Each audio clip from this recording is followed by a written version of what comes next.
last name Schmitka? Yeah. Dude, you're like the Donald Trump of podcasts, just blurting out nonsense. Cauliflower. No! Oh. I was red with anger. Mama didn't raise no quitter. Kegs and Eggs brought to you by Rite Aid brand whiskey.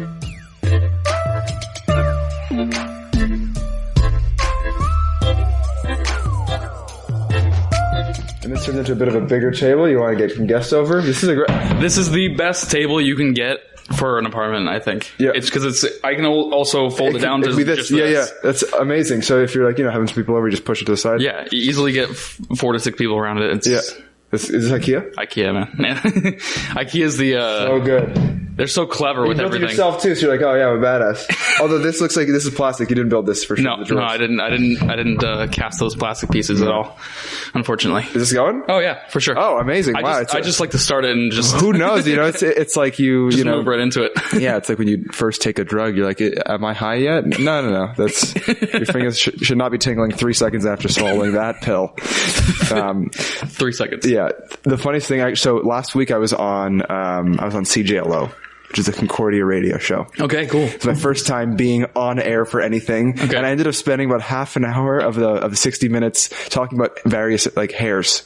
So either facial hair, which I'm clearly lacking a lot of, or hair on top of my head. The guy who was doing it with, this guy Stephen Baker, shout out to Stephen Baker, he's bald. Okay. So it was just this kind of funny dichotomy between me, my luscious locks, and him and his lack of locks, lack of luscious locks, which is not only a great alliteration, but also the sad truth and reality for him. But the interesting thing was, I kept finding myself wanting to discuss what I was seeing.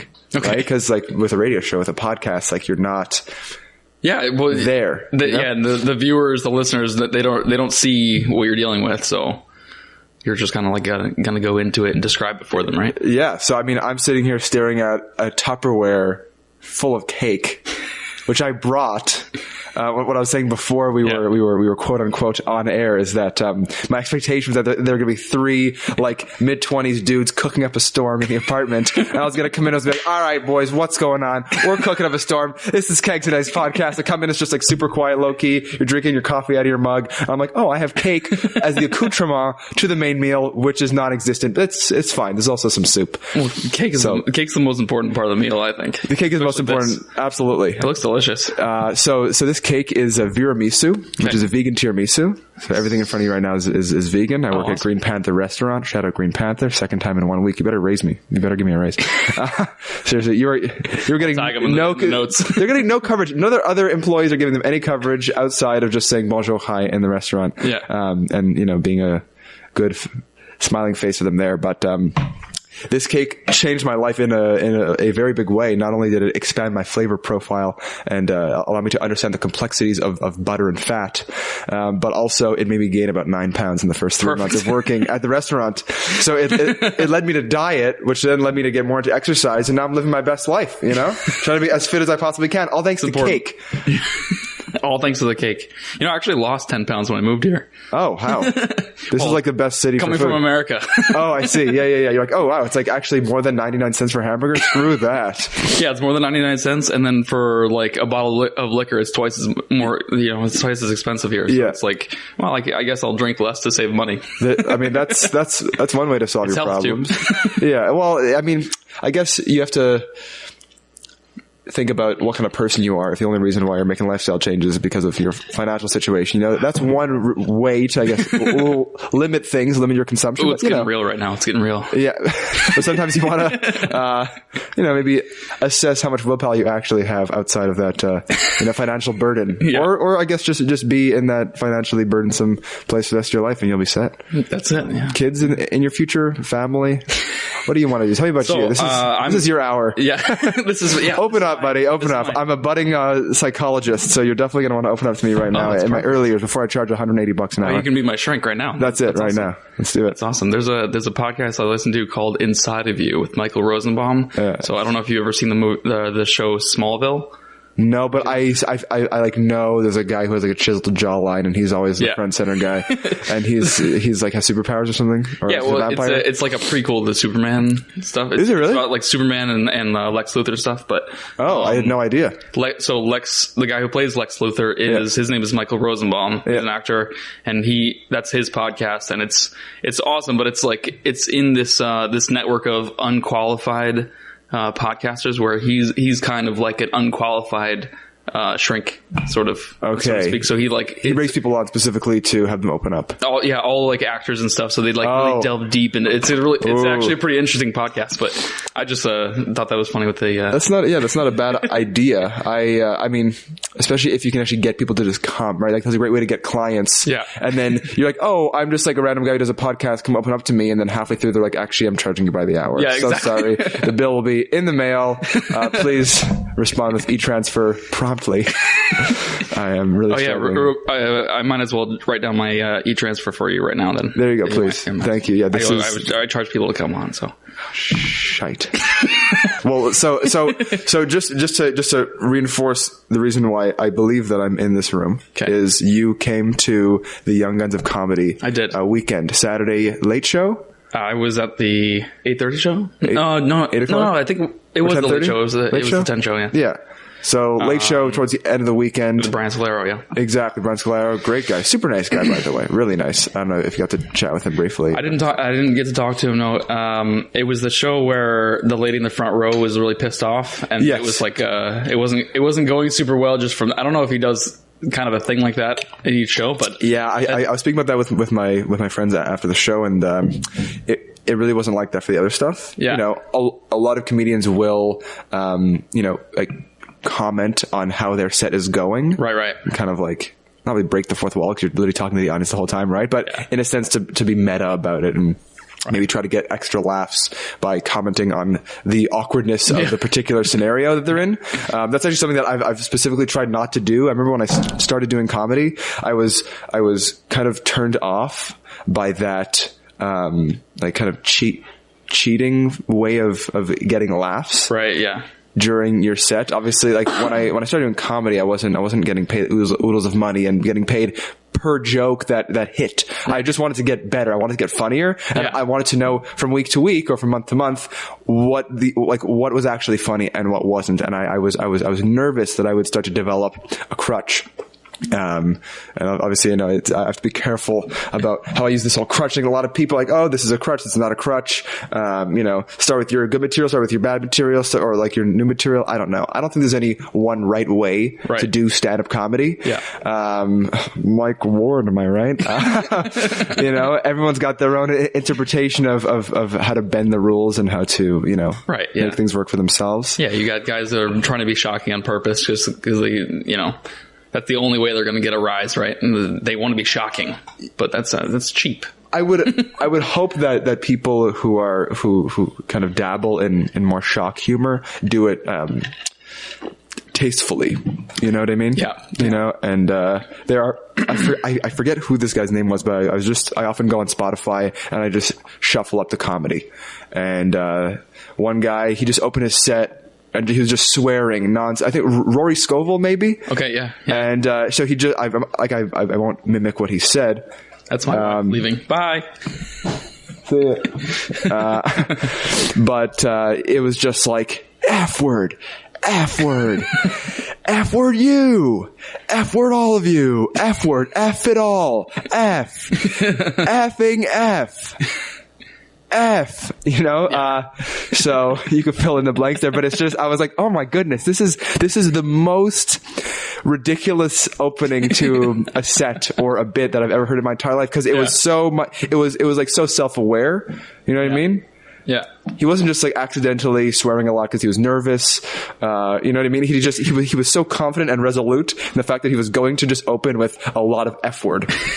And I appreciated that. Planned it that way. You know, but again, that's not usually how that works. Doesn't work for everybody. Yeah. I try to minimize the amount of F word that I use. Although think about it now, there definitely is some humor. And maybe I'll try to work this into something later, but about like being a comedian who's clean. Yeah. But like uses the term F word in his set. I think it brings more value to the word itself, and it's not just cheap. You're not just trying to be dirty. And if you're a clean comic and you use it, it brings more meaning to that word. Right. It's more. I was actually thinking more of saying like actually saying the words F word. Oh, and not actually using the F word, right? But like, oh man, I hate taxes. F word. You know what I mean? And then people are like, oh, who's this awkward Jewy, like that doesn't swear. You know what I mean? And then it just becomes my trademark. So maybe I'll try that. Yeah. Speaking of the F word though, did you know, fun fact, did you know that, to get a PG-13 rating for a movie, at least in maybe Quebec, I think, or just North America, you are allowed no more than one F word in your movie. And so a lot of directors have actually started to stylize the usage of that and really use it. Oh, I'm allergic to cats. Give me 1 second. Give me 1 second. Yeah. I don't mind if the cat got in the area, but if the cat's like on my coat, then I will end up with, I will be hard of breathing. Sorry about that. It's just me at the table. No one else is here, guys. What should we do? I mean, this isn't live, so I guess we can play tic-tac-toe. All right, I'm putting an X right in the center. That's right. Screw you. X right in the center. I win. Oh, he's back. Okay. I mean, so please feel free to dig into some tiramisu. It's a little bit kind of decomposed, but this top piece with the little side icing, that's all you, man. That's you. I would like to try this. Yeah. This looks amazing. Go for it. There's 2 pieces of cake, 1 for each of us. That's it. There's just kind of take that whole top. There you go. Beauty. Nice. And get that icing on the side there. That's your icing. That's mine. Oh my goodness. And there's no dairy, so you don't need to feel bad about this. I'm lactose intolerant, so that's right. Perfect. Hi, I'm Jeremy. This is tiramisu and water, the new podcast where we are changing the game. For those listening, this is Jeremy Ullman, and am I saying your last name correctly? Jeremy Ullman, that's exactly it, yes. Jeremy Ullman. And if you want to make fun of how my name sounds like the popular nut, the almond, also pronounced almond, then you can do so now. Almond. Jeremy Almond. Thanks for coming to the podcast, Jeremy Almond. Yeah, no problem. I mean, I've actually never been outside of Jolicoeur Metro. Really? Okay. So this is Well, whereabouts in Montreal do you live? Like the neighborhood? I'm in NDG. Okay. All right. That's not born and not raised. Far. I live in the house. I currently live in the house that I was born in. Well, I was born in a hospital, and then I shortly moved back home. And when I was brought home, my sister, after about 2 days, she looked at my parents. She said, "When is Jeremy going home?" She's my older sister. She said, "When is Jeremy going home?" And they said, "What do you mean?" I said, well, back to the hospital. So she was not thrilled about a new presence in the household. Not super into the prospect of having somebody taking away her.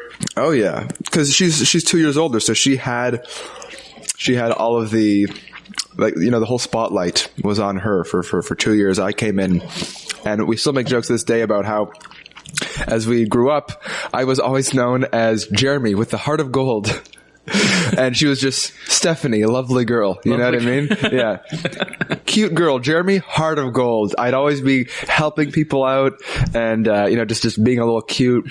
Yeah. Cute kid. And this is crazy good, by the way. Oh, yeah. Cake. Not bad, huh? It's so moist. Yeah. Let's get some chewing sounds. That's right. Little treat for you guys at home. I have a good friend who actually can't be in the vicinity of me while I'm eating a banana because I'm just too loud of a chewer. And actually, Brian Scalaro, speaking of the guy who headlined on my debut weekend at the Comedy Nest for Young Guns, he I don't remember the name of it, but he has some kind of phobia, and it's like a phobia of the sounds that you make when you eat. You know what it's called?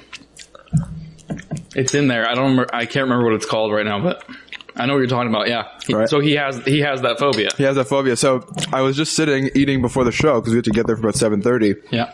So, I left my house at 7. I didn't eat before I went.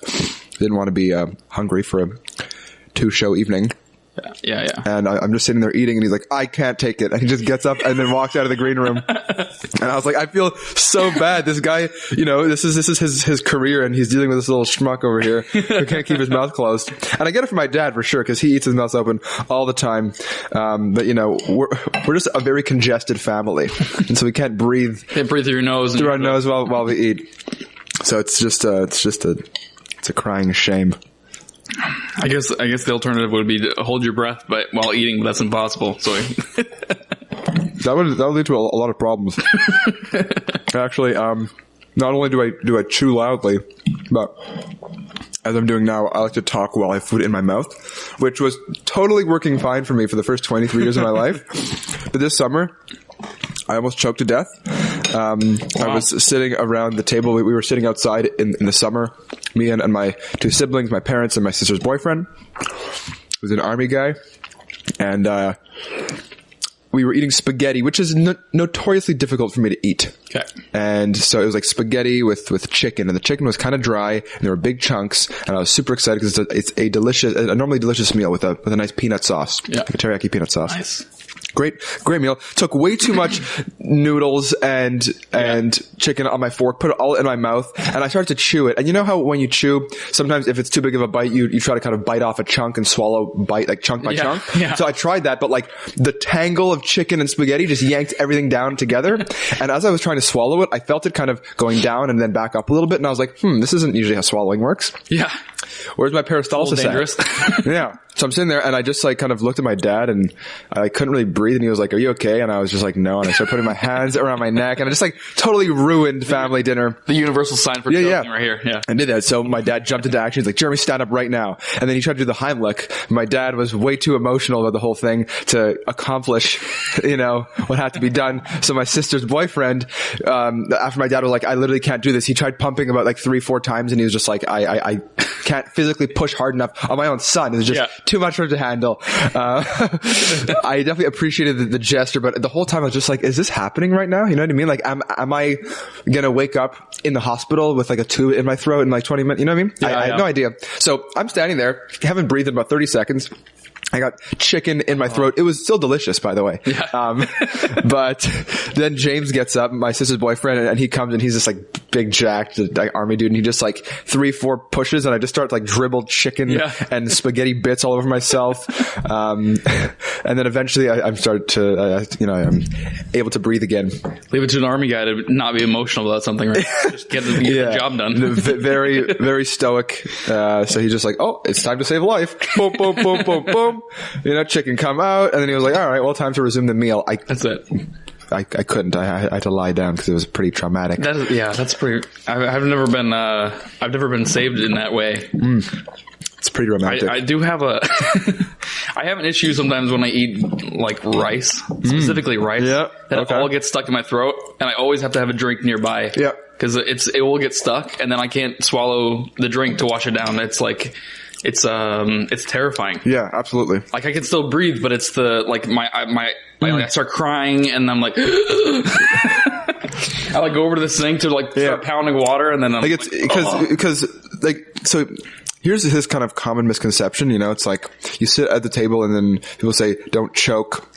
There's certain foods you literally can't choke on because choking is an obstruction of your airway. Right. If you take a big bite and it all goes into your esophagus, you're fine. Right. It just, maybe there's so much food, I don't know if this is like science, but maybe there's so much food, it actually expands your esophagus to the point where it compresses your trachea. I have no idea, literally no idea. I got like I don't know enough about anatomy. No. But I always, like you see, I have this TEDx Montreal women's water bottle with me. Shout out to TEDx Women Montreal.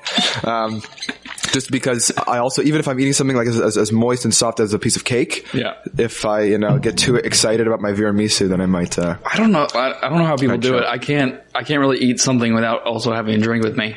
Yes. I've had friends that they'll get like a sandwich or something and just be totally fine. I'm like, I would die if I tried to do that. There's no way I can't get through anything without at least like a bottle of water or something nearby. The sandwich is such a bygone food item for adults. Just like for me as an adult. Growing up, it was like, what's for lunch? Open lunchbox, boom, sandwich, easy. My mom's making it. Obviously, she doesn't have patience to, make 3 children a complex meal, unless it was some kind of leftover or like spaghetti with meat sauce or something. But I find the sandwich is so like it's becoming increasingly difficult for me to find a sandwich that I really enjoy. Okay. In the city, I used to like in high school. I loved Subway. Yeah. Yeah. No hate on Subway, but like, the $5 footlong was the only reason that I ever wanted to go into that restaurant. Yeah. After the age of 14. The smell of the bread is pretty awesome sometimes. The cookies. The cookies are so good. Oh, yeah. Oh, the cookies, man. Those are life changers. So coming from New York, sandwiches are a really big thing in the city. Mm-hmm. Every corner there's a deli and you can get this the same sandwich everywhere pretty much. Right. So the sandwich is the big thing. So that is interesting. I don't eat as many sandwiches here, so maybe that led to the 10 pounds lost since I moved here. Lots of bread. Oh, yeah. If you want to cut down on carbs, get the sandwich out of there. Yeah. You eat the sandwich to get to the insides. Exactly. The bread's a vehicle. Get the bread out of there. That's the whole thing. And I've spent some time doing things like a ketogenic style diet before. I saw I think the first episode you guys did was about keto. Yeah. So we talked about it a bit there, but I find that the only difficulty I have really with a ketogenic style diet is that I need some sort of vehicle for the food. Like I'm always wanting some sort of vehicle, and I get bored if it's just a bowl of meat and eggs or something. Yeah, like mashed up hamburger meat and eggs or something like that. Yeah, which is yummy for the first week, and you're like, oh yeah, I'm getting shredded, It's only protein. Yeah, but then you're like, where's the grain? Yeah, and then I like. The way around that, I think, is to have steaks all the time, but that's really expensive. So that is very expensive. That's a little bit tough. Unless you go to Costco. Oh, that's true. That's true. Even then, are you a Costco member? Yes. Oh, good. Yeah. Costco's pretty great. I've been really into goat cheese lately. Ooh. And they have very cheap goat cheese at Costco. You can get like 2 big things for $12, I think, and it's literally double the price at any regular grocery store at least. Whoa! So, and I believe actually goat cheese.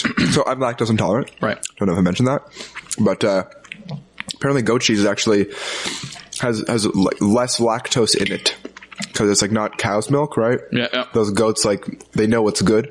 Yep. So they're just like pumping out. I don't know if they like shit cheese, but that's how it comes out. I think it comes with the cranberry on top. Yeah. They've just like they have like 2 tubes. One just consolidates all the cranberry they eat. Yeah, and then one is just cheese. Well, I think cheese from cows, or at least like dairy from cows, is really inflammatory for people even who aren't lactose intolerant. So I don't really have a big issue with at least aged cheeses, but like a lot of people will have issues with just like an American cheese or like, you prefer underage cheeses. Wow, dude. Watch out. Vinny Powell, he wants underage cheeses. If you have underage cheese at home, keep them inside. Don't let your underage cheeses play together at the park near Jolicoeur Metro. And you might find your underage cheeses all mashed up against the monkey bars. It's 10 p.m. Do you know where your cheese is? I don't, actually. Picture of your face on the street. Vinny Powell. There's going to be like posters everywhere now. Yeah. Great. Thanks a lot for that. He's not even lactose. So. Well, I'm done my cake. That's so good. I'm going to save a little bit of this for my wife. She used to be vegan before. That's your wife over there? Yeah, that was my wife. I thought you said girlfriend. No. Well, I'm glad I didn't say bye, girlfriend. Which would have been weird. Sound like me. I see you're saving that top icing layer. Is it too rich for you? No. It's I just kind of I was focusing more on what you were saying, and I wasn't really paying attention to what I was cutting. I wasn't paying attention to anything I was saying. I was really in the cake the whole time. I actually kind of what just happened in my life was like what happens when you drive a car on the 401. Yeah. And you just kind of wake up from your like trance of driving after 20 minutes. Like I was driving a straight line for 20 minutes. Literally, and I don't know, dude. Like literally, that's like what, like 40 kilometers. You're just driving in a straight line on autopilot. Yeah. Great feeling, but also scary feeling. You're like, where was I? No recollection of the past 40 kilometers, just none, zero. I don't know how often you drive the 401. I don't drive particularly often, but when I do, I prefer Dos Equis. Only after I arrive, though. I don't drink and drive because I use my mom's car, and she says that having my car is a responsibility. She doesn't speak like that, but a responsibility. She's from the bourgeois 1800s in Britain. Man, got a car, she? Ain't gonna drive it, she? No, Dos Equis. That's it, right. Yeah, she. That's it. It's a good time. That's what happened in the 50s, I think. It's just, man, she? That's pretty much how everyone spoke, I think. I like to think, yeah. It's just even like little morning, honey, man, she? Just women, children, men. Obviously, men. They're in every history story. Throw the ball back to me, see? Yeah, man. Don't chase after the ball into the street. See, you hit by a car. See, she, man, she. Open the dictionary. Man, she, man. You know how they have C. This, you know, you know, like Penelope C. Cruz, for example, or you know what I mean? That's not a dictionary thing. I don't know why Penelope Cruz would be in the dictionary.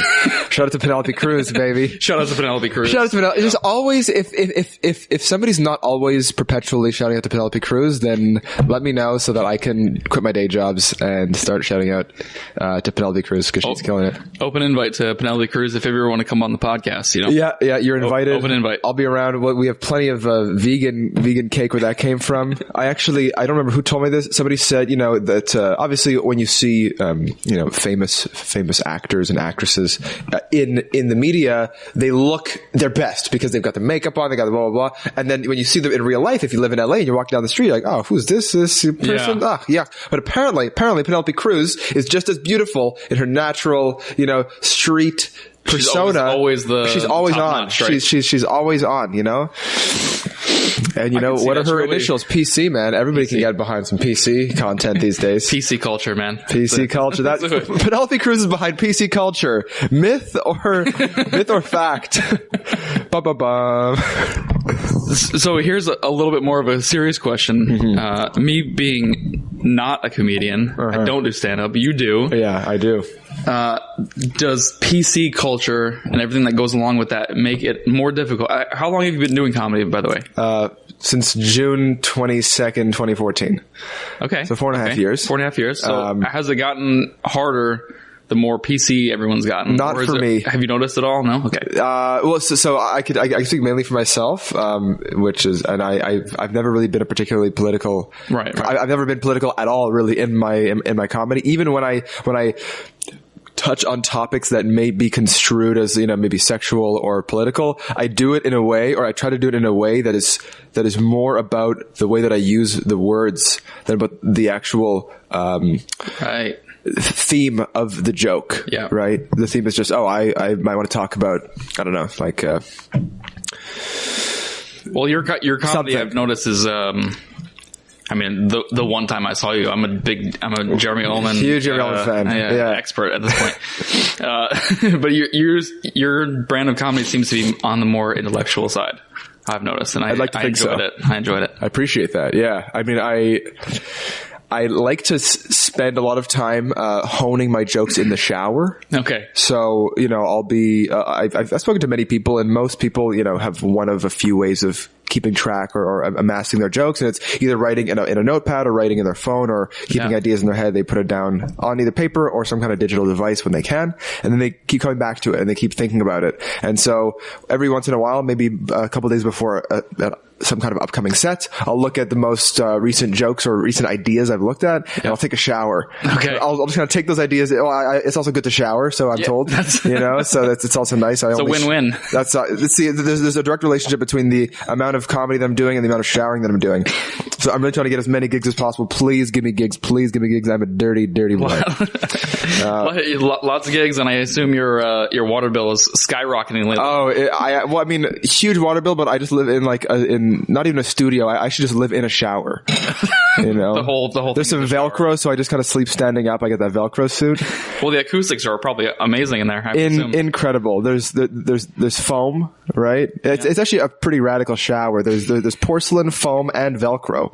So it's kind of a weird look, but you know, I make it work. The front door is just one of those like a slow close magnetic shower doors. I have no belongings, so it really doesn't matter. The visual of like wetness and Velcro makes me really uncomfortable. Yeah. Like together. Makes you uncomfortable. Yeah. Try living in it. Yeah, man, I'm so uncomfortable thinking about Velcro. Yeah. Sleeping is not a breeze. So would you say your walls are lined with Velcro, or how does the Velcro come? My walls are play? lined with sadness. Sadness. No, I'm a happy guy. I live with my parents. We have a great shower system. I don't know. That's just a thing I never thought I'd say out loud. A great shower system in my house. I got a good shower system. What's a shower system? I don't even know. But anyways, ideas come with me into the shower, and then it ends up being this game of like getting the right wording, but also getting the right wording at the same time that I'm done washing myself, because then I have to repeat that information on loop in my head so I don't forget it. Yeah. You know? Yeah. I saw somebody make a mistake, right? And they were like, oops. And I thought, no, one mistake. Oop.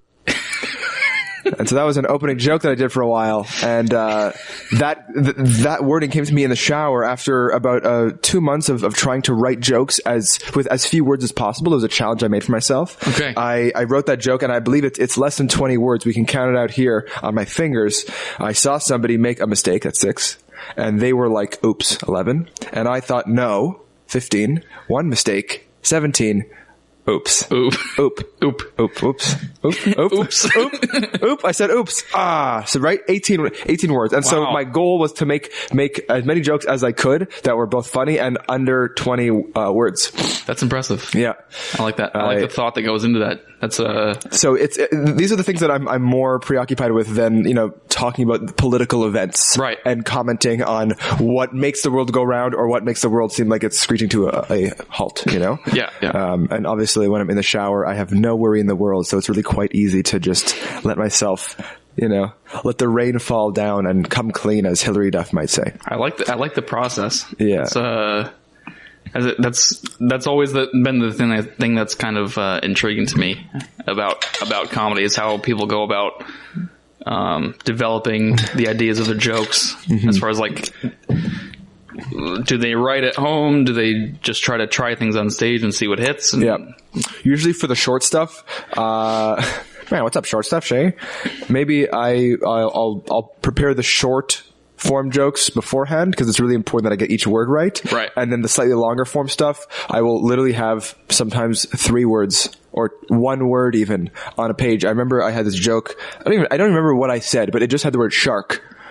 And I looked at the word shark and I was like, okay, I think I know generally what I want to say about sharks. I just got on stage and just for about 20 seconds, I just spoke about the thing about sharks. Okay. And I record every set. I do audio, at least an audio recording of each set. And then on my way home, I get to listen to it. Perfect. And then so I can immediately kind of confirm to myself whether I did a good job saying what I wanted to say. And I find that helps me, craft my jokes organically. Yeah. If I spend too much time writing down each individual sentence for a longer form joke, I find I get demotivated and I don't want to memorize them. And I would much rather. It's too much. You're focusing too much on the wording of a longer, but the way you're doing it is kind of like an outline. Is essentially what it's like. Yeah, exactly. Yeah, basically. Since I was, since this is, I think I might have told this story on the radio show last week, but I'll just kind of briefly summarize. When I was in grade 11, I was asked to be one of the MCs for the high school variety show. And I had written 1 joke for each act that was going to come out, that I was going to introduce along my other hosts, co-MCs. And after the first one, it felt so inorganic to get on stage and to say a thing that I just memorized 8 seconds before. Yeah. I just decided to scrap the whole thing, and I just symbolically tossed it to the wind and then went out and just improvised every single opening before that, every single opening after that. And that's kind of how I've tried to lead my comedy writing life. Is very organic, very open, willing to make mistakes and just kind of see what happens spontaneously. Yeah. The way it was described to me was that, if you think like if you're a musician, which you mentioned to me that you do play, right? Yeah, I've been playing guitar for over 10 years. Yeah. So if you're trying to write a song, you're trying to compose something, you can do it at home, start to finish, and it's going to be perfect. And you can listen to it as you're playing it. It's perfect. But the thing with comedy is, the way it was described to me was you don't really know if it's perfect until you try it in front of a whole bunch of people, right? Yeah. So it's like kind of risky, kind of absolutely. Yeah, that's a great analogy. Risky business. And you know what? The way that I write guitar songs is similar to the way that I write comedy. Not that I go out and I play guitar and improvise in front of audiences. I'm not that confident, but I will usually, I have this looper pedal, so I can just kind of play some chords or play some harmony or melody and then write over that. And so what I'll do is I'll just loop it.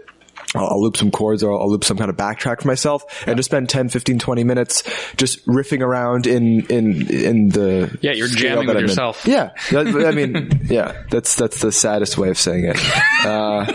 Please have me in your band. I'm sick of jamming with myself, which would be a decent name for a podcast, jamming with myself. Jamming with myself. I never have any guests. Hey guys, it's me again. I'm jamming with myself. I'm fully naked because there's nobody else here and I'm just I'm just wolfing down vegan cake. That's what my life has amounted to at this point. Here we go, jamming with myself. Remind me the name of your restaurant again one more time. Green Panther. Green Panther. Green Panther. Yeah. I mean, it's not my restaurant. Well, the one you work at. The one that I work at. God forbid, I would not want that to be my restaurant. Well, you already answered one of the questions I had for you. I like to. Well, you're the second comedian I've had on so far. You know Harrison was on, of course. But, I like to ask what's your day job if you have one. Right. Are you able to make it just from comedy yet, or like are you still have definitely not making it from comedy yet. I made $25 doing comedy in the last 10 days. Perfect. So I don't know if you guys know where I can find a rent that is $75 a month and also a lifestyle that doesn't require any kind of food to, sustain life. I can just photosynthesize maybe. Or transportation. I mean, I can walk, but I'll have no energy if I don't eat. So that would be problematic. Comedy is definitely not a thing that pays, and I don't think at this point I'm committed to committing to comedy. Okay. As a life path. Yeah. It's one of the many things that I fill my time with that I really enjoy. I love the creative process. Okay. In as many different, I try to produce creative content in as many different domains as possible. I would say comedy is one that I've maybe taken the most seriously. I've been recognized as a young gun of comedy for 2019, and that kind of made me realize, okay, this is kind of a milestone that I've hit. That must have been pretty exciting. It was really nice to get the recognition because you work for 4.5 years on something, and like you're saying with joke writing, you never really know if it's good until you get people to laugh. Right. With comedy, it's like, I was doing open mics for 4.5 years, and when someone says, hey, we'd like you to represent the Comedy Nest and the upcoming Montreal comedians, and we'll pay you for it, that's kind of a pretty cool awesome. thing. That's awesome. Just as a change of pace. Yeah. But again, this is not a living wage that I'm making from comedy. I've been playing guitar for 10 years or more. Actually, yes, two days ago, I had a set at the Comedy Nest. Okay. Shout out to the Comedy Nest. Love you guys. And before that, I actually did this gig at the Hillel House on Stanley Street. Stanley, I know Stanley. Yeah. Okay. Stanley, just below Penfield. There's this Jewish place called Hillel House. Lots of Jews congregate there. And one guy, this guy Dvir Kahana, he was running an event to celebrate the holiday that had just passed, which was the Holiday of the Trees in Hebrew. Okay. Tu B'Shvat. And so he asked me to be one of the acts on that show, and so I ended up playing a song on guitar that I wrote, and I also did 3 rap songs. Nice. That I wrote. One of which I wrote specifically for the event. It was a rap about trees. So awesome. If we want to maybe rap later, then I'll see what I can do. I would love to hear a little something. Oh yeah. A little musical. I have a guitar in the back too. Maybe you can play a song later. Oh damn! If you want to, I'm not going to put you on the spot. Yeah, I'd be happy to show the world any and all of my many hobbies. All the talents. All the talents. I didn't want to use the word talent because it's true. It's totally accurate. Extremely talented, and I'm not afraid to tell everybody I'm very talented. Also super humble. That's my biggest. Yeah, being humble is definitely my biggest talent. That's a good sentence. It's a talent. Yeah. There was some joke that I'd written like super, super early on. It was like, I'm not I'm not perfect, but I'm damn close. So I don't know. Anyways, it's never. It's an oldie. It's a lie because I'm perfect. That's what my mom tells me, and my dad. Yeah. Anybody out there have parents that praise them daily? No, nobody. Okay, just me. Perfect. Good. That's right. It's important to feel love, right? You know what? There's a limit. There's a limit to how much you can take. You know, you wake up and your parents are just thrilled to have you as their son. It's a lot of pressure. You know, my sister moved out over a year ago. My brother is currently on exchange, so I just wake up every day and it's me and my parents, and it's driving me nuts. I was like, oh, it's going to be great. I'm going to be an only child. I'm going to get all the praise. It's going to be great. We're going to be so close. And now I'm like, just please be quiet. Please be quiet. It's 9. Me alone. It's 9 in the morning. Like every morning I make a smoothie. My parents know this. They know I'm not a morning person until I have begun to drink the smoothie. Okay. And always my dad will come down and just ask me 800 questions in a row, rapid fire, about small details that he doesn't even care about my evening from the night before. It's like he asked me after that thing where I did the comedy and the rap and the guitar. Admittedly, lots of questions to be asked, but he's asking questions like how many people were there and did you have fun? It's like, you know what? Maybe let me just drink some smoothie and then I'll get into this. But I don't really. I'll get back to you when I'm ready. When I got some flaxseed in my system. Yeah, because a lot of people are like that with coffee, I guess. You're just like, dude, would you just please? Like an old job that I had to be there at 7 a.m. And I lived over an hour away. Oh wow! So it was a bit of a hike, and I was a painter in New York City. Okay. Not like an artist. You like painted fences. Commercial painting. Commercial, yeah. Offices and stuff like that. Okay. In Manhattan. But so you get there like 6:45 in the morning, and then some guys you'd be working with would just start talking to you right off the bat. You get in there, you get changed into your white uniform, and he's just talking to me, and I'm like, dude, I'm not ready for this yet. Let's paint one wall, then let's regroup. Yeah. When we go like 9 o'clock coffee break, then we can talk. Right. Yeah. Give me like a couple hours to get settled. I totally get that. I was actually the same way. That's why it's funny that I complain now, because I used to be the guy that my dad is to me when I used to row at Dawson College. Okay. Shout out Dawson College rowing team. Shout out to Dawson College. Yeah. And I like to shout out to random things. Shout out to Polar Camel for this amazing cup that I have. That's a nice thermos. Shout out Polar Camel, the knockoff Yeti. Oh, shout out Yeti, I guess. Shout out to Yeti. Yeah. Just a little overpriced for me, so I went with the Polar Camel. Shout out to the actual like the actual living Yeti. You are awesome, man. You are just such an enigma. I mean, shout out to the Himalayans. Shout out to the Himalayans for all their Yeti shenanigans. For dealing with the Yeti all these years. Yet again. Shout out to Mount Everest. Sick mountain, dude. Sick mountain. God, I love what you done with the place. Great mountain. Nice little pimple on the earth there. Lots of people dead on top of there. Imagine if your face was actually just like a giant planet and people tried to climb your mole and died on top of it. You know? That's how the earth is like, could you stop dying on top of Mount Everest, please? This is my one beautiful feature. That would be rough. Bunch of carcasses. What in the world were we just talking about? We're talking to people too early in the morning. Yeah. So I used to wake up like 5:15 to go row at like 6:30 a.m. at the Olympic Basin at Parc Jean Drapeau, and I'd be on the metro. And I got excited I was excited to row. I was excited to be up. I'd listen to some music. I'd listen to some progressive rock like Yes and Dream Theater and stuff like that. And I would just be super talkative. And there was this one girl, Claes, who was just never having it. And I'm like, so Claes, how's it going? She's like, don't talk to me right now. I'm like, oh, that's right. You sassy girl, you sassy. Which just made me want to chat more and be, more gregarious at 5:49 in the morning. Yeah, well, that's the immediate thing. You tell me not to, and that makes me want to, right? Oh yeah, that's it. No means yes. Okay. See, I'm not gonna get political. That was just, don't take that out of context. We're literally just talking about me. Yeah. Chatting up folks on the metro. You know what? I don't know if you also feel this. I wish that human beings were more comfortable talking to fellow strangers. in public. It's just, Yeah. at the same time that I want that to be the case, I also know why that's a problem and why it's not the case, because when strangers come talk to me, depending on the way they do it, I'm also weirded out. Exactly. You need to be wearing the right stuff. You got to be approaching me with the right set, like opening line. It needs to be the right context, you know? Yeah, you got to pique my interest right away. Yeah, absolutely. Or like, and not look like a weirdo. Yes. That's. I mean, let's face it. If the person looks like a weirdo, they're gonna have a worse response than someone who's absolutely. And that's the problem. A lot really of strangers look really weird. Yeah. You know, that's the problem. Come on, strangers, start looking more normal. Darn it.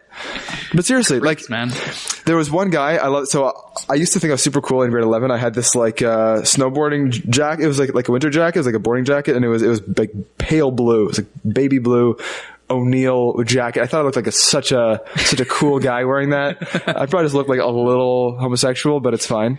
But there was one guy, I was just standing on the metro, and this large towering black man looked at me and said, "Hey man, nice jacket, no homo." And I was like, that is a great interaction I will never forget. If he said nice jacket, would have forgotten it immediately. Yeah. Well, maybe not, because it's nice when they comment on something that you also like, but nice jacket, no homo. I'm like, dude, you are the least homo right now. Like, I think you're standing with your girlfriend, maybe. I don't know who this old white woman is. Maybe you're together. There was no point where I was going to mistake you for being homo. Yeah. But that's the thing, is that this guy also, I kind of tried to put myself in his shoes. He's standing there, he's like, look at this little white boy over here wearing his cute little blue jacket. That's a nice jacket. I wish I had that jacket. I don't want him to think I'm gay. So I'm going to compliment. Oh, should I compliment? I don't know if I want to compliment him though, because then he might think, oh, you know what? I'll just cover my bases. Nice jacket, no homo. Whew. There we go. That was easy. I want to be honest. I don't think I've heard someone say no homo in a really long time. Oh, this was years. six or 7 years ago. Yeah. Maybe 6 years ago. Yeah. And, Andy Samberg with The Lonely Island had a song about, that was just called No Homo. It was pretty funny. Yeah. That was also like 7 years ago. Oh yeah, exactly. At least. Yeah, no homo is not a thing anymore. No. There's a lot of homo, so you can't say no homo, because they might be in the vicinity. Yeah. which is fine. You know, which I actually encourage homos. Please be in the vicinity. Brings up property values, I hear. Oh man. So speaking of homosexuality, I feel like when my parents hear this after that sentence, they're just gonna start quivering, like I'm gonna come out on air. So my dad's just gonna all of his viscera are just gonna shrivel up and just prolapse. You know, this is how it happens. Here it goes. Kegs and eggs. No better place or time.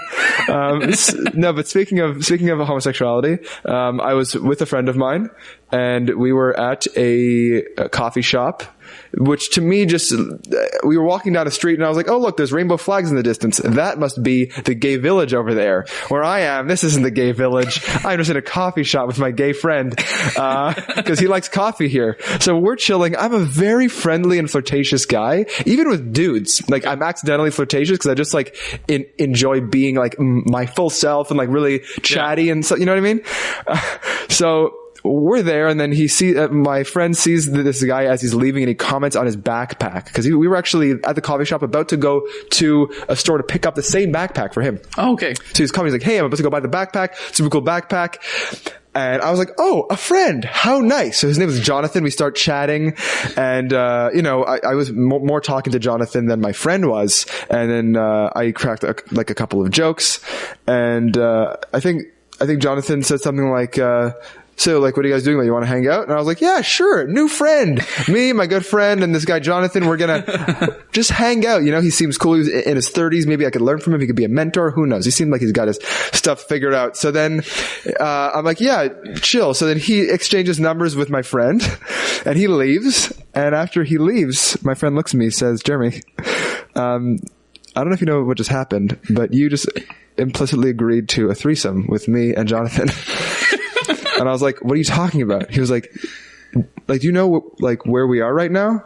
And I was like, we're in a coffee shop. He's like, dude, this is the gay village. That is a gay man. I am a gay man. You just agreed to have a threesome with both of us. He said, you want to chill? And I was like, yeah, that'd be super great. We're like the 3 J's, right? We'll have our own sitcom. And he was like, dude, 3 J's? You're literally, anyway. So that was, my close brush with a gay threesome, which, it wouldn't have been the worst thing. It definitely would have made for an even better story, but I wasn't ready to to kind of change my relationship with my good friend forever. Well, you just said you're not really committing to comedy right now. So why would you go through with a story for that first story? It would make for a good story, but I can just lie about it like many other comedians and just find somebody who's had some straight dude who ended up in a threesome and then make it fit to me. Not that I'm going to do that, of course, but. So that's a perfect example of the kind of situations that I find myself in very often. It wasn't the first time. Like a couple summers ago, there was this guy and we were like kind of friendly, and then anyways, long story short, he's gay. And I was like, well, I don't know if he's gay and interested in me, but like the fact that there were things, I was like, you know what, maybe I need a better gaydar. And I spent weeks on Amazon trying to find one of those things, and it is impossible. I think Sharper Image sells those. I don't even know. That's an Office joke. I'm sorry. Oh.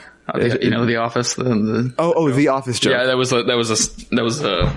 I just was making an Office reference. That's all. It's not that funny. I wish but I'm super bad with pop culture references. Like some comedians are just or just humans in general, who just really just know what's happening in the world, and they know, like, they understand like the timing for references and who was popular at a different point in time. I had absolutely no idea. Cardi B. What? Yeah. Yeah, I don't really I keep up with that. I'm a little bit too much into like sitcoms and stuff. So that's like, okay, that helps because they'll often bring it's just, when I hear Cardi B, all I think, like, I can't get my mind off of the potential for there being a Cardi A out there. And then she's just kind of faded in there. It's like, what if she's an android and there's Cardi A through Z and she's Cardi B and she's just this like animatronic, like artificially intelligent, super popular singer. Look at her Twitter. Like she says some things and I'm like, this could totally be AlphaGo, Well, like usually when they're building some new technology, like take for example, the Dyson vacuums, took them how many prototypes to actually get the vacuum? Like 1,500 or more? But with the Cardis, he got to it on Cardi B. Right, yeah. Pretty good success rate. I think. That's what it is. Maybe there's just two Cardis. Cardi A is like in a trash bin somewhere. Her circuit's blue or something. And then Cardi B was like, Cardi B engaged. Right away. The second shot, man. Like this guy's good. I want to find out who that was quick. Who built her. It was like an Ex Machina kind of situation. Oh yeah. Ex Machina. Ex Machina, sorry. I believe. Machina. Ex Machina. There's no English word that I know is pronounced Machina or anything close.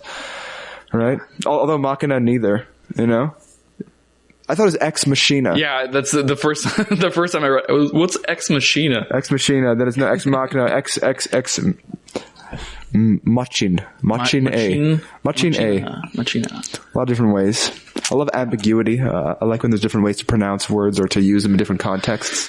Yeah. So my wife is she's like full French, and she's like, her English is perfect, but French is her first language, and I don't speak French at all. Oh, really? And like, so we got married a year ago, so in December. Mm-hmm. So like, I find that throughout our whole relationship, I'm always like helping her find the English words, even though she went to English school here. In Saint Jean sur Richelieu. Mm-hmm. I love the way you say that. It's so I try to get through it. It's just the whole thing. Just try to. It's tough. As long as I convey the right thought to you, I will have done my job. Loud and clear, Vinny. Also, the least French name, Vinny Powell. Yeah. Just nobody on the face of the earth would think, oh, francophone. This guy's. Yeah.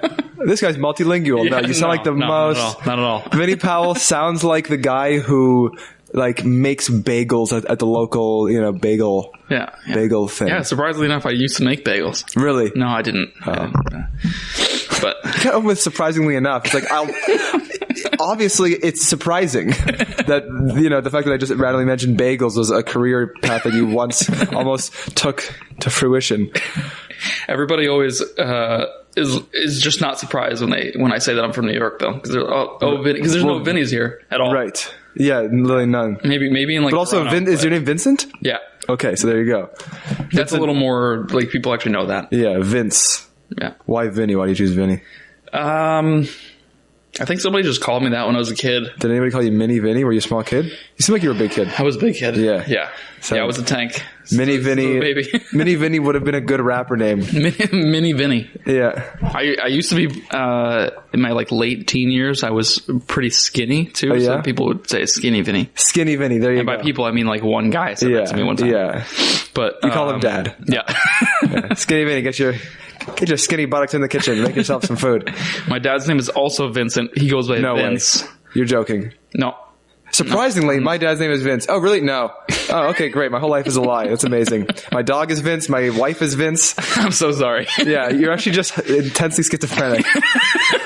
You're allergic to your own cat, which is just a psychological manifestation of a different Vincent. I'm not actually here right now. I never actually moved to Montreal. But Where am I? I'm just sitting here stroking my 3 beard hairs that I've spent the last 11 days growing out, or more. 12? This Thursday will be 2 weeks. I have not I mean, you're looking, you're like, this is nasty, you know, like what is happening on Jeremy's face right now? You know, I try.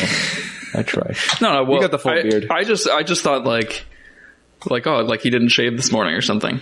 This is like 11 days. You didn't shave this morning, yeah, then like that every single day. That's how I wake up. I'm like, oh, I'm not going to shave this morning. It's as easy as that. I used to grow up my hair. Actually, you know what? I'll pull up a photo for you so you can see it. I know it's not going to show up on the podcast.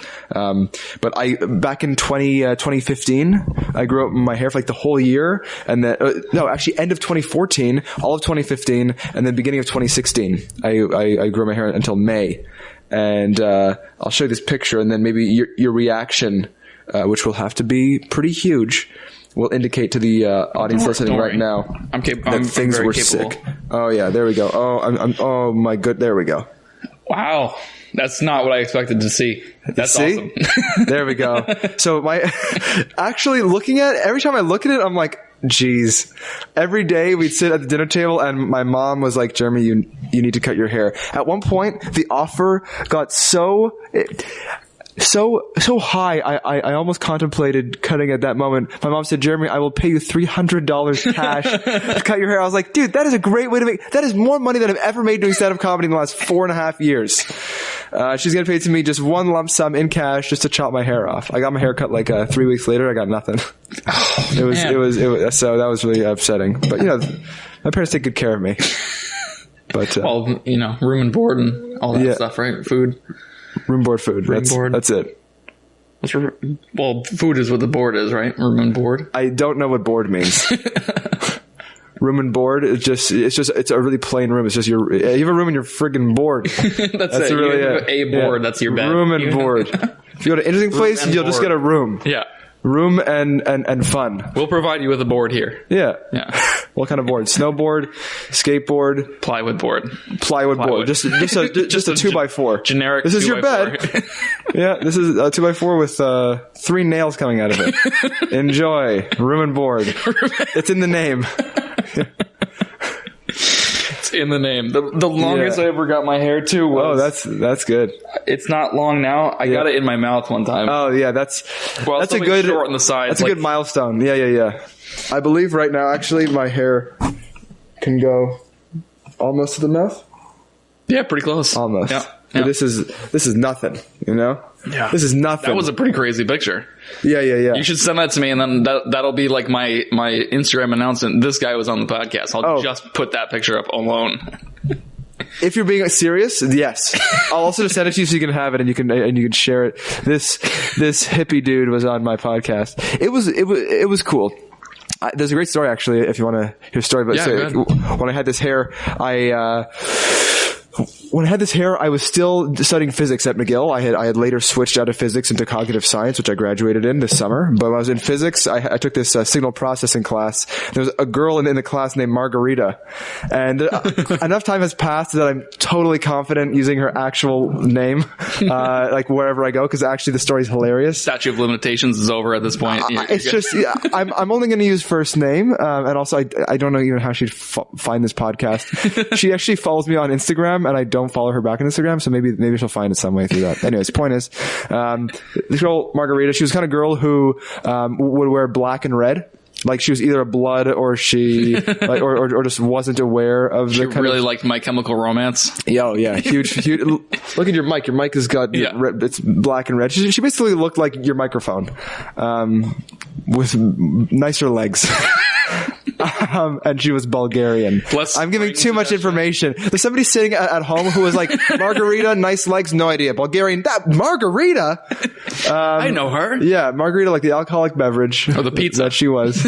Or the pizza. Yeah, no. See, it was spelled like the alcoholic beverage. It's not like, because Margarita is Margherita. Right. There's no H in this girl's name. Okay. Even people are going to be Facebooking this girl when I'm mega famous and still humble.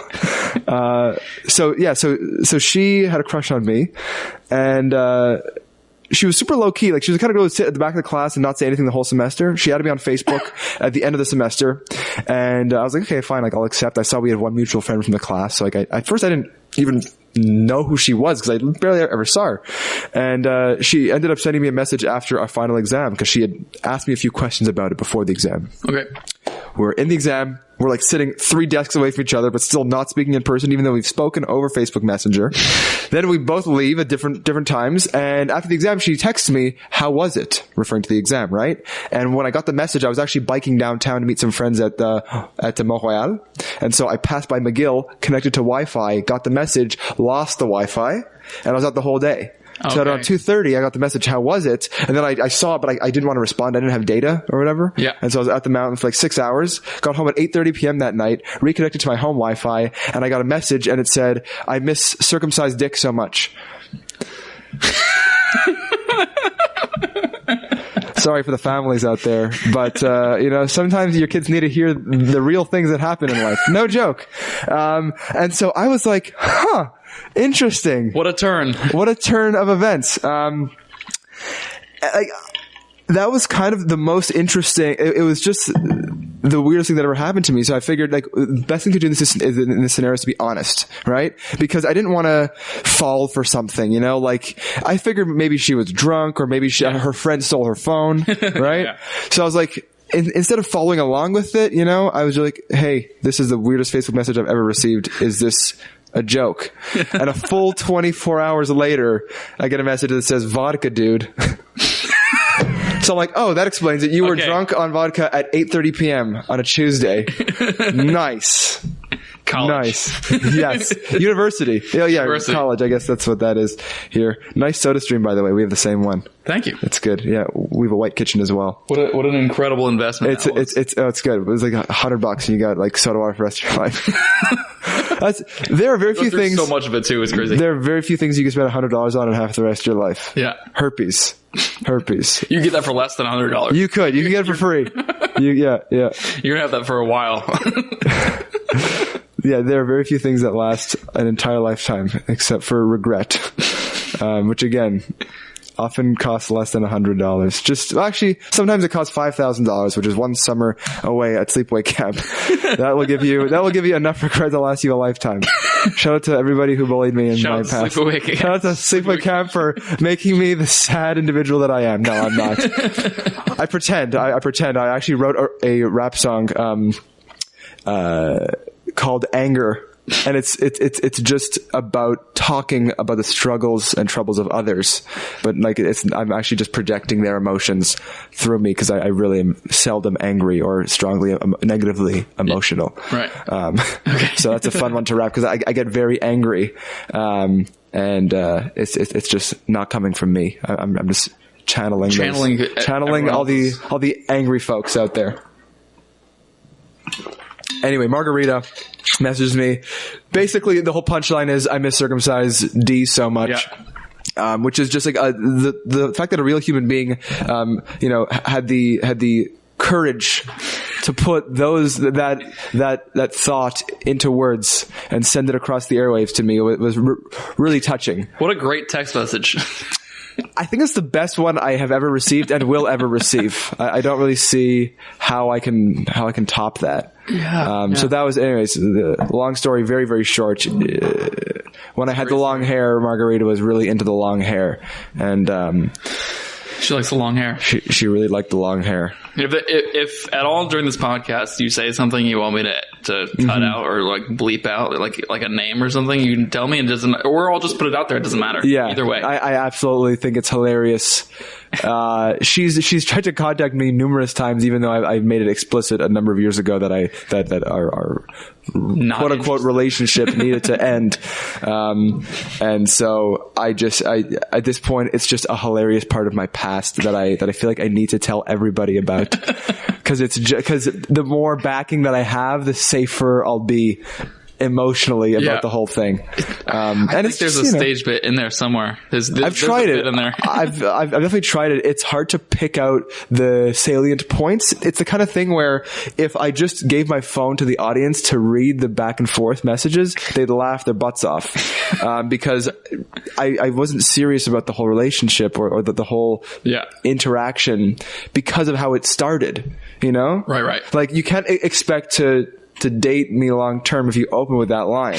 You can definitely expect it to lead to some kind of, thing, because it's hilarious. A rendezvous, if you will. A rendezvous of sorts. But other than that,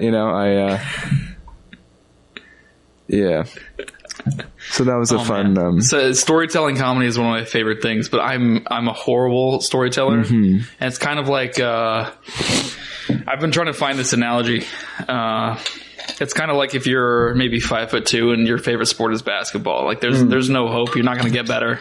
Right. It's not going to work out for you unless you're Muggsy and you're 5'3" and you actually play professional basketball. But that's a good example, actually. Yeah. I was in high school with a kid who was like an extremely good swimmer. This guy, Emiliano Morales Espinosa. Shout out to Emiliano Morales Espinosa. Never in my life did I think I'd shout him out on a podcast called Kegs and Eggs for his swimming capability. But here we are. This is, my goal is not even to self-promote. I just want the random people in my life, like Margarita and Emiliano, to just really get the attention that they deserve. Anyways, great swimmer, but he was like 5'9". Okay. And if you're going to be a swimmer, you got to have the length, know? Yeah. And the girth. And he had neither. Flipper feet and. Yeah. I mean, he had a great physique. That's as much as I'll say about Emiliano Morales Espinosa. Great physique, man. Keep doing what you do. But it's just, I remember thinking, if this guy was like 3 inches taller, Olympian, like straight up, he had the dedication and, he was inspiring. He's also a visual artist. He paints. Okay. And that's also, he was part of the inspiration for me. I started getting into drawing, and I was like, oh, this is like a peer of mine in high school, and he, swims and he did painting. And I'm like, this guy's a bit of a Renaissance man. So maybe I'll try to do that myself. So. Wow. Yeah. We got a nice blackboard. I don't do a lot of blackboard drawing. Oh, you have a guess? You have a guess Wi-Fi? Password, yeah. Yep. If you want to hook up with Wi-Fi, I always put that up there. It's just I have people over sometimes, and I get tired of everyone asking me what the Wi-Fi password is. So that's very smart. Right on the wall. Aren't you happy I didn't ask for the Wi-Fi password? You didn't even have to point. Yeah, just a nonverbal point for sure. Look up. I like that you continued the brick drawing off the brick. Really well done. Thank you. I need some. Is that Machine Gun Kelly shout out over there? So I did. It says MGK on the wall in pink chalk. Yeah. So I had. I don't even know if I want to tell the story. I had 2 friends from New York come up and visit me this past week, the weekend, and we did a full cooking show and stuff. And one kid's name is Dakota. The other one's name is Xavier. And those are good names. So Dakota. Some people call him Coda for short sometimes. Yeah. And I just handed them both a piece of chalk. I was like, just write something on the board, there's a couple tags, like people have written their name on the board and stuff. And they've come on the podcast. And so he just gets on this chair and writes MGK, Machine Gun Coda. And I'm like, I just didn't erase it yet. Machine Gun Coda. Yeah. That's what he wanted it to be. Yeah. He's 20. It's okay. Oh, okay. So does that make it a little bit better? I think It does make it better. It does make it better. Also, I guess this is kind of the aftermath of the Machine Gun Kelly Eminem spat. We talked about that on the podcast, which was just, oh my goodness. I just remember people freaking out. They're like, dude, you have to see the Eminem reply. I'm like, is this an email? You know, dear Machine Gun Kelly, it appears as though you've said a few things about me in my career. Cinema dissertation. Yeah. Just something. Yeah. Exhibit A, Machine Gun Kelly is a skinny blonde dude with too many tattoos to count. Eminem, skinny blonde dude with very few tattoos, from what I can see. Yeah, surprisingly. Not too many. He's old. He is getting old. He's getting up there. Yeah. Like all of us. We're not getting younger. My mantra, if you can call it that, in high school was, we're all slowly dying. And now, in a similar nihilistic vein, free will doesn't exist. This is what my teen and adulthood has been. It's just been one long decade of just free will doesn't exist, and we're all slowly dying. And I'm realizing with every year that we're dying even quicker than the last. So that's it. Like I said, super happy guy, just very, very self-aware, very aware of the finite nature of reality. For each individual human being. Sometimes we just got to take a more serious turn in the podcast. You know, you never know what the show is going to bring. You get to talk about your swimmer friend that you enjoy. My swimmer friend, physique. Emiliano, yeah. Emiliano, his swimming skill, borderline Olympian. Sorry. Yeah, sometimes we take a nice little serious turn. Sometimes we talk about food and drinks. Sometimes we just laugh and talk about Eminem and MGK beefs. Yeah. You know, it's a pretty varied podcast. Is there a way to like play music and have me rap over that? Or no? Let's see. You know? Because I have stuff on my phone. Yeah. And if you have some way for me to plug it in and play that and then have, you know, because like I could do a cappella, but it's definitely more compelling when I can play the backtrack that I actually created myself. Here, let's try this real quick. Play it off your phone and hold it near the mic, because I just want to see what... Sure, yeah, absolutely. I've done stuff like that before, and I might be able to hear that. Let's see. Here we go. I have one guy that comes on a lot. He's a regular, but he brings a Bluetooth speaker.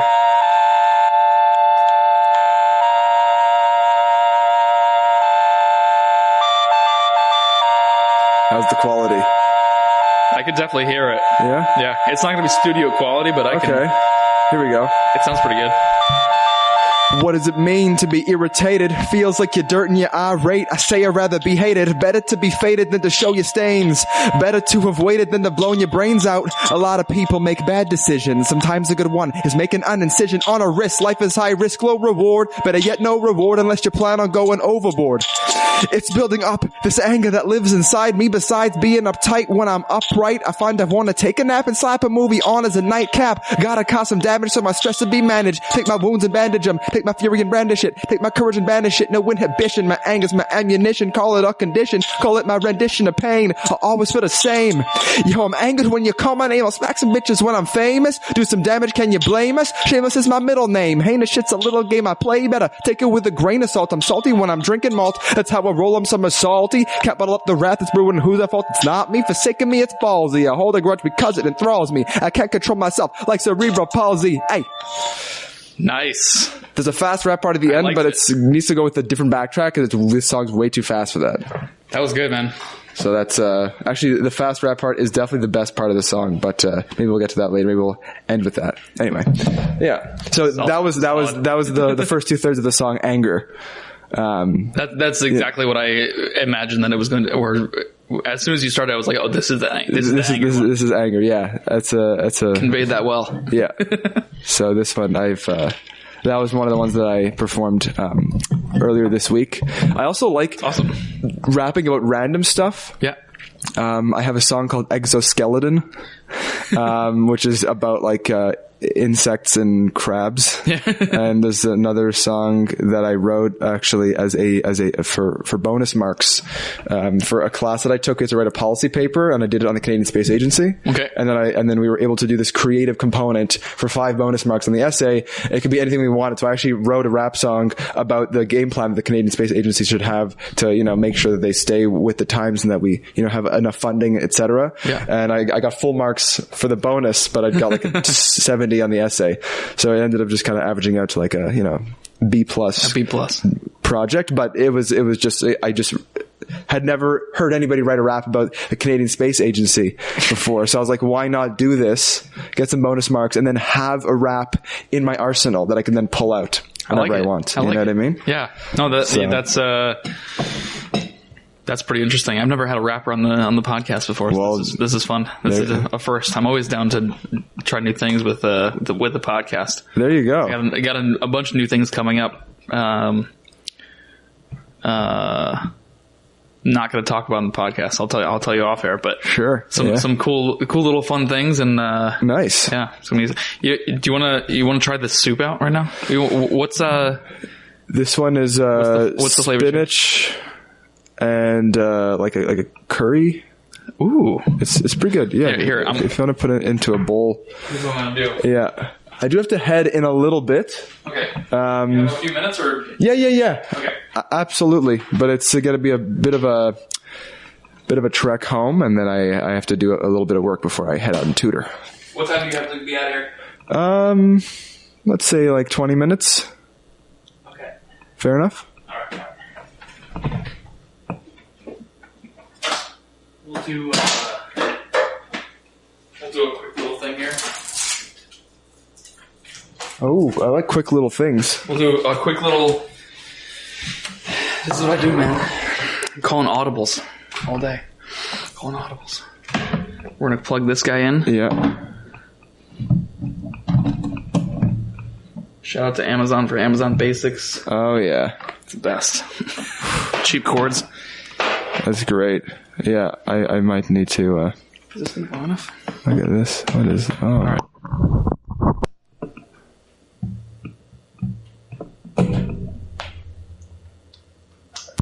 Over here. Let's see. I think I can hear this. Oh. Hello. Can I hear? Okay. Are we going to go make some soup? We're going to explore the space a little bit. Okay. Should I remain sitting at my microphone or follow you? Follow me over here. This is going to be like a little group activity. So the downside... All right, let's try that. Here, hold on to this for me. There we go. I got the mic in my hand now. Ooh, it's nice weight. If you ever just look at a microphone, it really just looks like a giant sperm with a nice foam head that you can peel off and then see the real deal inside. And I'm just, I like it. Look, oh, no microwave. Love it. So here's the thing. Ooh, but cast iron, so good. The microwave is broken. Oh, I see. So that's why I just wanted to make sure you had like a few minutes that we could. Yeah, absolutely. I mean, I've had this soup. I've had this soup so many times. Great. I just realized how organized your kitchen is. This is incredible. Oh my god! I wish you guys could see this right now. There's like this metal rack that's fastened into the wall about 8 feet above the ground, and it's just all these hooks with all the lovely cast iron pans and the silver crockery. Oh my goodness! With the strainer, this guy's got to make a lot of noodles to get use out of that strainer. That is a huge. He lives here with his wife. It's 2 people. He must eat a lot of noodles. I love the cast iron set, though. The cast iron set really is an indicator of socioeconomic status and culinary mastermindery, because you really only know what's good when you're using non-stick, durable crockery. I like to cook here, and now that we're I'm kind of doing more cooking episodes too. So I like to have, I like to be prepared for the show, I love how low key this is, that we can call this like the cooking segment. We're just kind of standing around a table, twiddling our thumbs as this little saucepan just starts to heat up with just one mason jar full of soup in it.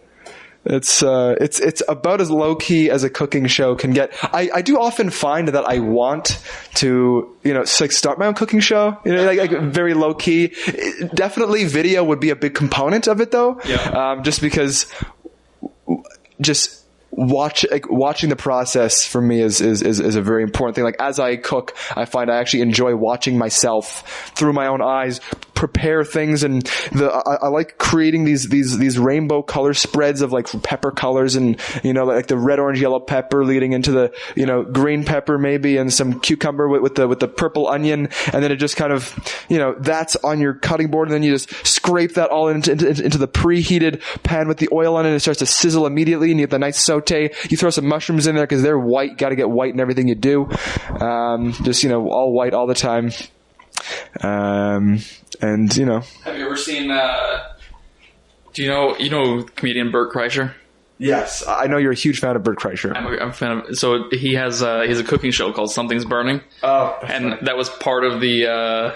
It's a YouTube cooking show. And that was part of it, because I wanted to start a podcast for a long time, but I never I didn't know what to do beyond drinking and talking to my friends around a table. I wanted there to be like a little more substance to at least the premise. Oh, so it's boiling. I started. I was like, we'll make it more about food, because I love food. I'm interested in food, and I have a friend that's an amazing cook. Yeah.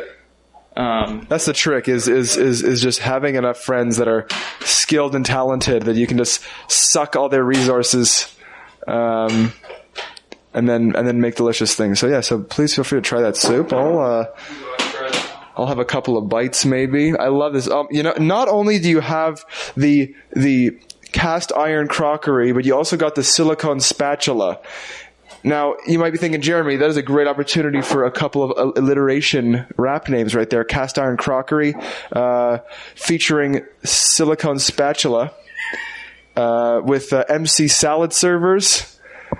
And that's the end of that. But look at this. He's got everything. Silicone, I have to say, silicone is my favorite choice. When I make eggs, I love making my eggs in a small cast iron pan, like a 6-inch pan. You crack 2 eggs in there, and they just cook up perfectly. You put a bit of margarine, let that margarine warm up, and rub it around with that silicone spatula, small silicone spatula, because you can really spread nicely. The silicone helps you bend and conform to the edge of the pan. It's all about the physics. You know what the trick is you season the pan beforehand. Salt and pepper in the pan before the eggs go in. That's the trick to making perfect eggs. Wow, I've never thought of that in my entire life. Season the pan before. Season the pan.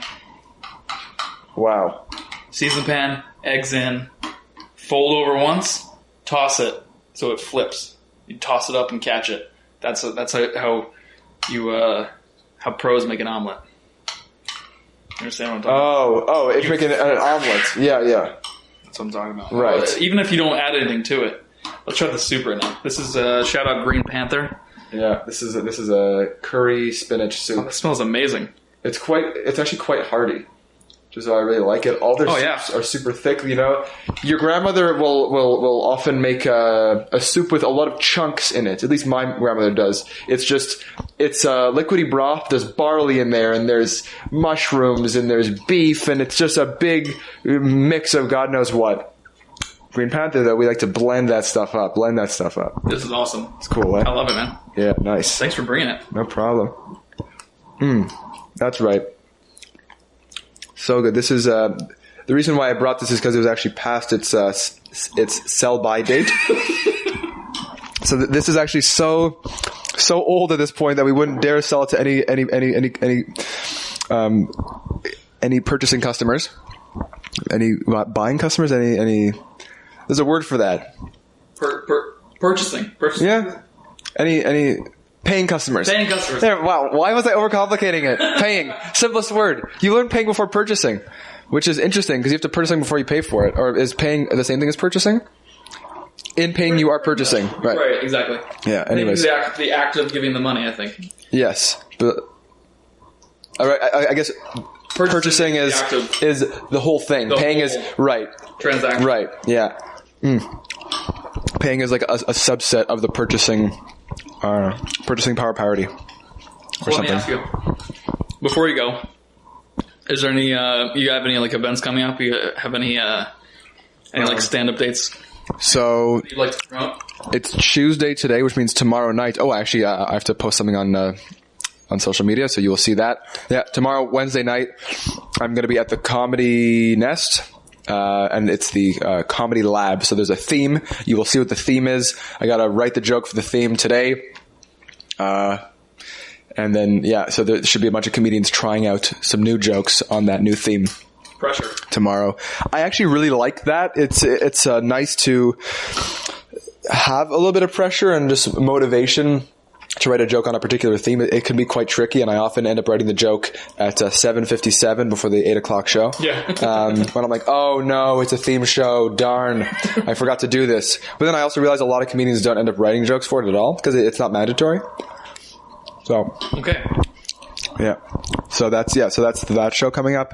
Other than that, I don't have anything planned after. People are thinking, Jeremy, why did Vinny bring a comedian onto the show if he's only got one gig next week? What is going on?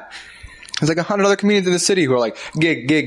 Well, like I said, you'll catch me playing guitar. You'll catch me rapping. You'll catch me with my art. Just opened my Etsy shop. Check me out. Etsy.com/shop /CA/shop/Jeremy Ullman Design. That's it. You can catch me there. Catch me on Instagram, Jeremy_Ullman. Catch me on Facebook, Facebook.com/JerUlls, ULLZ. Catch me on Twitter at Jeremy Ullman. You could see I'm all over. I am worldwide. I am moving my arms a lot. I need the exercise. Explore the space, man. I'm exploring the space, man. Living in the third dimension is really a treat. There's a lot of space to move around into. Imagine being a flatlander. That would just be awful. They're so restricted. You couldn't go up. Think about how many times you go up. Let's have a seat to end this here. Let us. Thank you, sir. Thanks for bringing the soup. Thanks for the cake. The vegan cake. It's also vegan soup, although most soup is vegan. There's just no creams or anything, basically. It's perfect. It's thick. It's like almost like a chowder kind of a situation. It's a little bit sour. It's not supposed to be like that. I'm realizing now. With each bite, it's getting progressively more sour. So I hope you don't vomit uncontrollably later this afternoon. Well, it could be a little bit hotter. I was in kind of a rush heating it up. Yeah. So I got you, man. Yeah. Well, this has been really fun, actually. Well, thanks for coming out, man. This is I'm really glad we're able to do this. This is fun. Yeah. And keep love Jolicoeur metro area. So good. It's a quiet neighborhood. I can't complain. Neither can I. Not too bad. As I was walking, I was like, oh, these are cute little houses here. Like we're in a duplex right now, right? Triplex.